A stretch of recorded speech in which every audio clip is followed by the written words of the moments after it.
Guys, today we are going discussing about arthritis. तो आज मैं देखती हूँ कि अर्थराइटिस क्या है। आज मैं अर्थराइटिस के बारे में डिस्कस करूंगी कि अर्थराइटिस क्या होता है। तो सबसे पहले देखिए, अर्थो मीन्स क्या होता है? बोन, यानी कि स्केलेटन सिस्टम। जितनी भी हड्डियों के बारे में जब भी बात किया जाता है तो वो क्या होता है? अर्थो शब्द। तो ये किससे रिलेटेड है? बोन्स वर्ड से रिलेटेड है। आइटिस, आइटिस मीन्स होता है इन्फ्लामेशन। आइटिस मीन्स क्या होता है? इन्फ्लामेशन।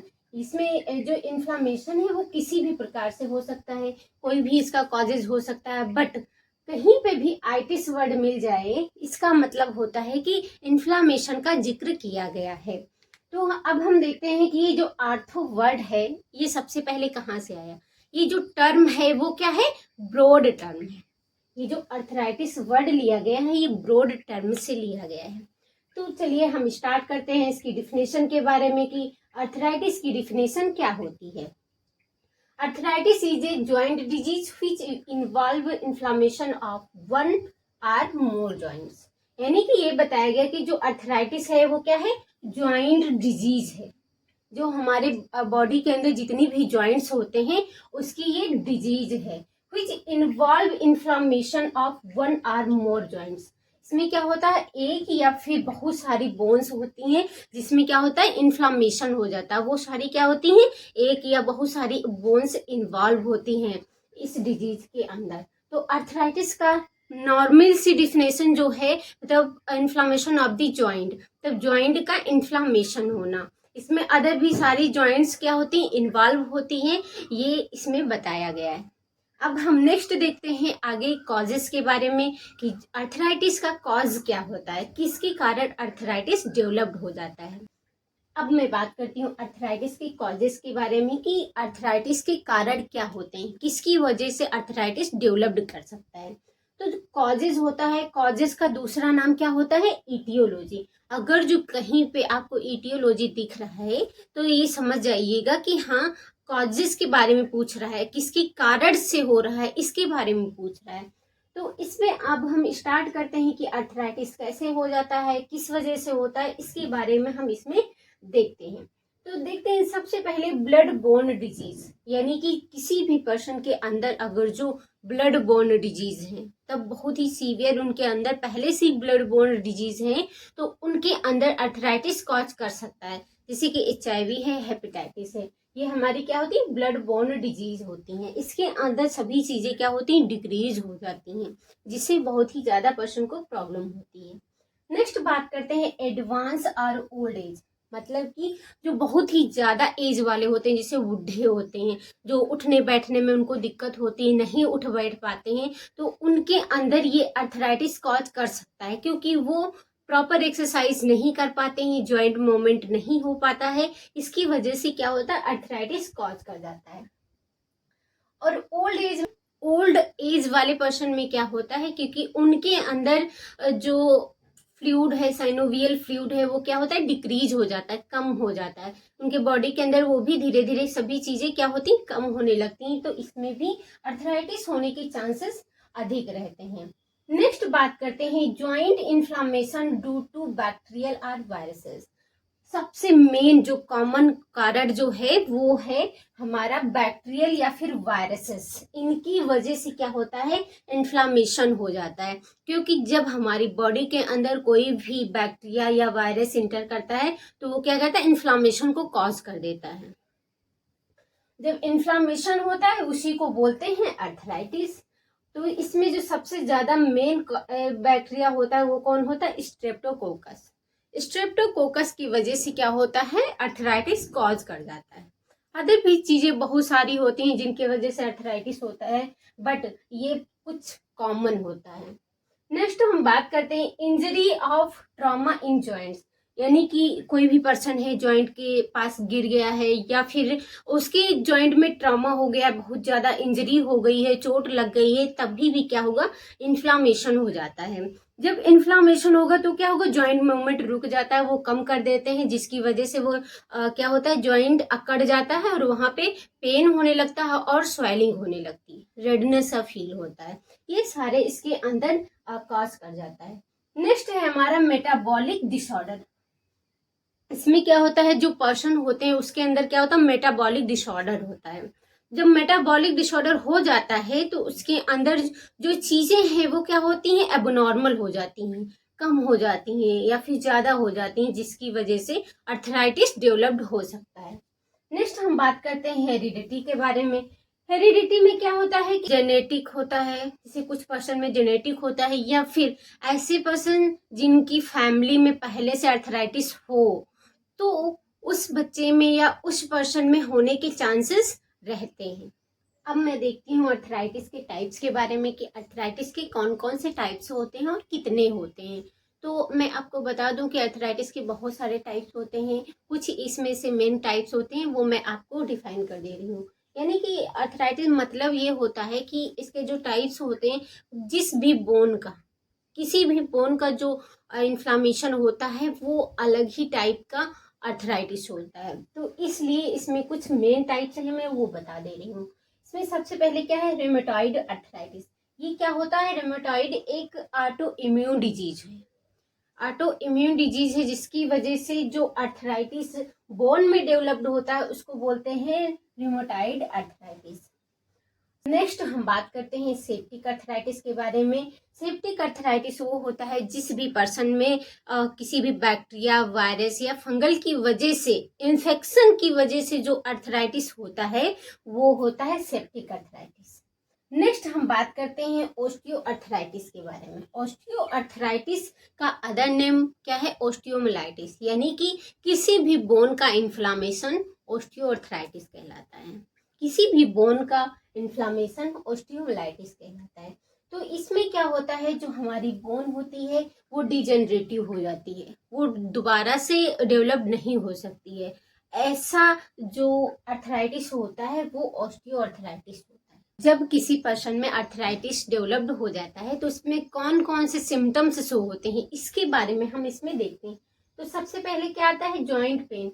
जिस जगह पे या जहाँ पे अर्थराइटिस हो जाता है या बॉडी में पूरी अर्थराइटिस डेवलप्ड हो जाता है तो सारी जॉइंट्स में क्या होता है, पेन होने लगता है।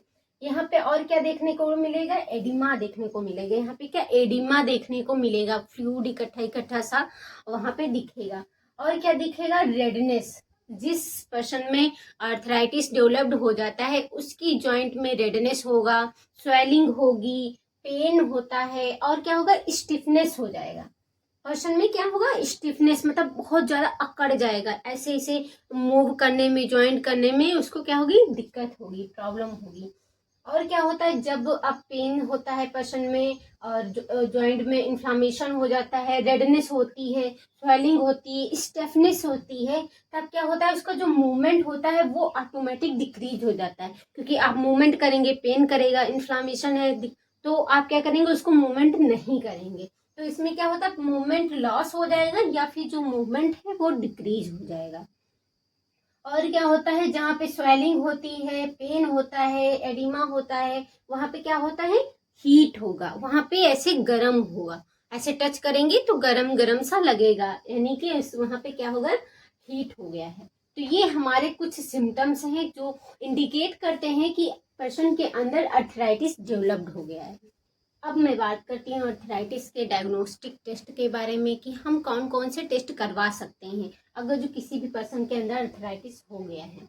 अगर जो उसको कंफर्म करना है कि हाँ अर्थराइटिस है, अर्थराइटिस किसकी वजह से हुआ है, तो हम डायग्नोस्टिक इवैल्यूएशन या फिर डायग्नोस्टिक टेस्ट की वजह से ही हम कंफर्म कर सकते हैं। डायग्नोस्टिक टेस्ट को डायग्नोस्टिक इवैल्यूएशन भी कहते हैं। तो इसमें हम सबसे पहले क्या करते हैं, हिस्ट्री कलेक्ट करते हैं। कोई भी पर्सन जब आता है, कोई भी डिजीज लेके आता है तो सबसे पहले हिस्ट्री ही कलेक्ट होती है। उससे पूछा जाता है कि आपको प्रॉब्लम है वो कितने दिनों से हो रही है, ये जो स्वेलिंग है वो कब से है, आपको पेन कब से हो रहा है, किस वजह से हो रहा है। ऐसा तो नहीं कि आपको चोट लग गई हो, आप गिर गए हो, या आपका फ्रैक्चर हो गया हो, नी फ्रैक्चर हुआ हो, तो ऐसे उससे पूरी हिस्ट्री कलेक्ट की जाती है। और उसके बारे में पूछा जाता है कि आपकी फैमिली में पहले से कोई अर्थराइटिस वाले पर्सन तो नहीं है। ये सारी जानकारी इसमें ली जाती है। नेक्स्ट क्या किया जाता है, फिजिकल एग्जामिनेशन। फिजिकल एग्जामिनेशन में जिस एरिया में उनको ज़्यादा प्रॉब्लम हो रही होगी, जिस नी में बहुत ज़्यादा स्वेलिंग रेडनेस होगी, उसको एग्जामिन करते हैं, देखते हैं कि वहाँ पे उंड तो नहीं हुआ है, जो स्वेलिंग है वो कितनी है, कितनी नहीं, कितनी ज़्यादा हो गया है, जो हैंड है, हैंड का मूवमेंट हो रहा है कि नहीं हो रहा है, नी है उसका मूवमेंट हो रहा है कि नहीं हो रहा है, कितना % हो रहा है, इसके बारे में पूरा एग्जामिन किया जाता है। नेक्स्ट बात करते हैं इसमें ऑल ब्लड टेस्ट के बारे में। सारे ब्लड टेस्ट देखे जाते हैं कि इस पर्सन के अंदर जो कैल्शियम लेवल है वो कम तो नहीं है, विटामिन डी है वो कम है कि नहीं है, ज़्यादा है, क्या चीज़ें हैं वो इसमें सारा पता लगाया जाता है। नेक्स्ट क्या करते हैं, ब्लड कल्चर। ब्लड कल्चर इसलिए करवाया जाता है जो पर्सन है उसके अंदर कोई भी बैक्टीरिया या वायरस या इन्फेक्शन जो है प्रेजेंट है वो किसकी वजह से है, इसको पता करने के लिए ब्लड कल्चर किया जाता है। नेक्स्ट हम बात करते हैं सीआरपी। ये क्या होता है, सी रिएक्टिव होता है। अगर किसी भी पर्सन के अंदर ये रिएक्टिव आया है तो इसका मतलब अर्थराइटिस डेवलप्ड हो गया है पर्सन में। नेक्स्ट हम एक्सरे के थ्रू पता कर सकते हैं कि जो जॉइंट पेन है या जॉइंट में जो सूजन है, इन्फ्लामेशन है, वो है कि नहीं है, ये हम एक्सरे से पता कर सकते हैं। बट अगर जो 1 वीक 2 वीक का जॉइंट पेन होगा, इन्फ्लामेशन होगा, तो एक्सरे के अंदर नहीं आता है। तब हम क्या करवाते हैं, सीटी स्कैन या फिर एमआरआई। इससे क्या होता है, ये डीप स्टडी होती है, डीप इसमें टिश्यूज के बारे में हम नॉलेज ले सकते हैं। बहुत ही कम दिनों का होगा तभी भी इसमें पता लग जाता है कि हाँ पर्सन के अंदर इन्फ्लामेशन है, जॉइंट में पेन है, रेडनेस है, जो भी चीज़ें होती हैं वो इसमें दिख जाती हैं। ये हमारे जितने सारे हैं ये हमारे डायग्नोस्टिक टेस्ट हैं, इससे हम अर्थराइटिस के बारे में पता कर सकते हैं। अब हम बात करते हैं अर्थराइटिस के ट्रीटमेंट के बारे में कि अर्थराइटिस का ट्रीटमेंट क्या होता है, क्या हम देंगे जिससे अर्थराइटिस ट्रीट हो सके। तो इसमें हम क्या देंगे, non steroid anti inflammatory drugs provide करेंगे ताकि पर्सन में जो इन्फ्लामेशन है, पेन है, स्वेलिंग है, वो क्या हो, कम हो जाए। NSAID यानी कि non steroid anti inflammatory drugs जो होती है वो क्या करती है, रेड्यूस जॉइंट पेन, जो जॉइंट का जो पेन होता है उसको क्या करती है, कम करती है, उसकी स्वेलिंग को कम करती है।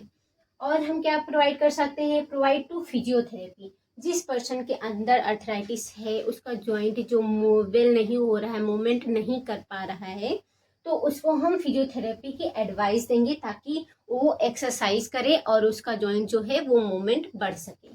नेक्स्ट हम क्या बात करते हैं, प्रोवाइड एंटीबायोटिक्स। जो एंटीबायोटिक्स होती हैं वो हम उसको प्रोवाइड करेंगे। क्यों, क्योंकि जब सेप्टिक अर्थराइटिस होता है या फिर कोई बैक्टीरिया की वजह से जो इन्फ्लामेशन होता है, अर्थराइटिस डेवलप्ड होता है, उस पर्सन के अंदर हम एंटीबायोटिक्स को प्रोवाइड करेंगे।